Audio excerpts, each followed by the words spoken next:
LeBron, he's not what Michael was as a player. He's not even what Kobe Bryant was as a player. So when you talk about trying to compare Michael's instinct, his ability to take over games, his ability to want to have that last shot. And demoralize you. And, yes. And scare the living hell out of you. LeBron doesn't have that gene. So, Scottie. That's not in him. Right. Kobe has that gene. Scottie Pippen has taken a lot of heat for the things he has said about Michael Jordan, but when it comes to LeBron James, one of his old takes keeps aging louder. Pippen did not say LeBron was a bad player. He did not say LeBron was not great. He said something much more specific. He said LeBron did not have the same clutch gene as Michael Jordan or Kobe Bryant. And years later, that one line still follows the GOAT debate because it goes straight at the one part of LeBron's legacy his fans never like talking about: how he looks when the game demands the last shot, the last possession, and the coldest decision. And that is why this became such a big deal. This was not some random analyst yelling for attention. This was Scottie Pippen, the same man who stood next to Michael Jordan during 6 championship runs, the same man who saw Jordan close games, break teams, and make defenders look scared before the ball even left his hands. So when Pippen says LeBron is not wired the same way, people listen. Not because Pippen is always easy to agree with, but because he has been close enough to the highest level of pressure to know what that pressure looks like. I believe that what it took LeBron years to maturate to mentally and in your heart, Jordan came into the league with that. And that, to me, is what I have a problem with when people say something about LeBron. You might have matured to a point, but if Jordan came in the league with that mentality and that killer in him, and it took you a decade to develop it, to me, you out of the equation. That line is what makes the whole argument hit. Pippen is not only comparing talent, he is comparing instinct. Some players learn how to handle big moments. Other players look like they were born waiting for them. That was Jordan. That was Kobe. They did not just want the ball late, they wanted the entire arena to know they wanted it. They wanted the defender to feel it. They wanted the other bench to know what was coming and still be unable to stop it. LeBron is different. His supporters call it smart basketball. They say he trusts teammates, makes the right read, and doesn't force bad shots just to look heroic. And sometimes that is true. LeBron has made plenty of huge plays by passing the ball. But that is also where the debate begins. Because when fans think about the most feared closers ever, they're not thinking about the perfect pass to the corner. They're thinking about the superstar taking the responsibility himself. That I watched LeBron the other night, and the game was on the line. And he made little or no effort to go after the ball. That is the exact thing Pippen was talking about. It's not about whether LeBron has had clutch moments. He has. Nobody can erase those. It's about the feeling. With Jordan, the late game feeling was simple.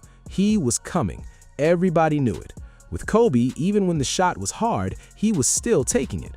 With LeBron, the ending can feel different. Sometimes he takes over. Sometimes he makes the pass. Sometimes he waits for the play to come to him.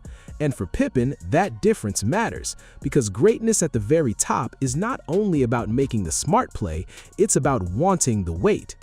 This is where people bring up the flu game, because that night explains Pippen's thinking better than any debate show ever could. Jordan was sick, tired, and clearly not himself, but the Bulls needed him, so he stayed in the fight. He did not hide from the moment. He did not try to survive it quietly. He turned it into one of the most famous games in NBA history. And the image at the end, with Pippen helping him off the floor, became bigger than basketball. It showed exactly what Pippen means when he talks about that killer instinct. The steal by Jordan. Putting behind the back on Russell. He turned it around and fed it to Pippen. Tipped home by Jordan. That is the kind of moment Pippen saw up close. He didn't read about Jordan's mentality later. He lived beside it. He practiced with it. He saw the anger, the pressure, the demands, and the way Jordan treated winning like breathing. That is why Pippen's criticism of LeBron carries weight, even if people don't like hearing it. He's not speaking as a fan. He's speaking as someone who knows what championship pressure feels like from inside the huddle. And Pippen's point didn't stop at the clutch gene. He also talked about the way championships were chased. When asked about LeBron's career path, Pippen dropped one of the simplest lines in the whole debate: "I didn't chase mine." He didn't need a long speech. He didn't need to name every team LeBron joined. That short line was enough because everyone knew what he meant. Pippen and Jordan built their rings in Chicago. LeBron's rings came through different stops, different stars, and different roster resets. Michael, he was built different. Competitive 24/7. Not too many people are built like that. I agree. Willing to compete at any level and at anything. So when you look at these players in today's era, being LeBron, there's really no comparison when you talk about the level of competitiveness. That is not saying LeBron's championships do not count. They count. Miami counted, Cleveland counted, the Lakers counted. But the path matters in these debates. Jordan and Pippen stayed together, lost together, grew together, and then won together. They did not jump from plan to plan. They did not rebuild the whole story every few years. That is why old school fans see those Bulls rings differently. There was a pain behind them. There was a process. There was a team that had to be broken first before it became a dynasty. Pippen knows people will say he had Jordan, and of course he did, but that is also the point. He knows what real greatness looks like from the closest seat possible. He knows what it looks like when the best player on the floor is obsessed with ending you. So when he says LeBron is not Michael and not even Kobe in that specific player mentality, he is not talking about box scores. He is talking about competitive temperature. When you talk about the level of competitiveness, Michael bunched up all of his competitiveness and sort of exposed it out to the world within 12 to 14 years. The most important part is that Pippen separates longevity from hunger. LeBron has stretched greatness across more than 2 decades. That is unbelievable. No serious basketball fan should disrespect that. But Pippen looks at Jordan and sees something more compressed, more violent, more urgent. Jordan poured everything into a shorter window. Every season felt like war. Every slight became fuel. Every opponent became personal. That is why Pippen said Michael bunched up his competitiveness into 12 to 14 years, while LeBron spread his out across 20 plus. When someone like LeBron has to spread that out for 20 plus years, it's not the same drive, it's not the same fight, it's not the same hunger. That is the real split in the GOAT debate. LeBron fans value the long road. Jordan fans value the peak. LeBron's case is built on years, records, durability, and total production. Jordan's case is built on fear, domination, finals perfection, and the feeling that once he reached the top, nobody could take it from him. Pippen is basically saying those two things are not the same. One is longer, the other was sharper. And then there's the era argument.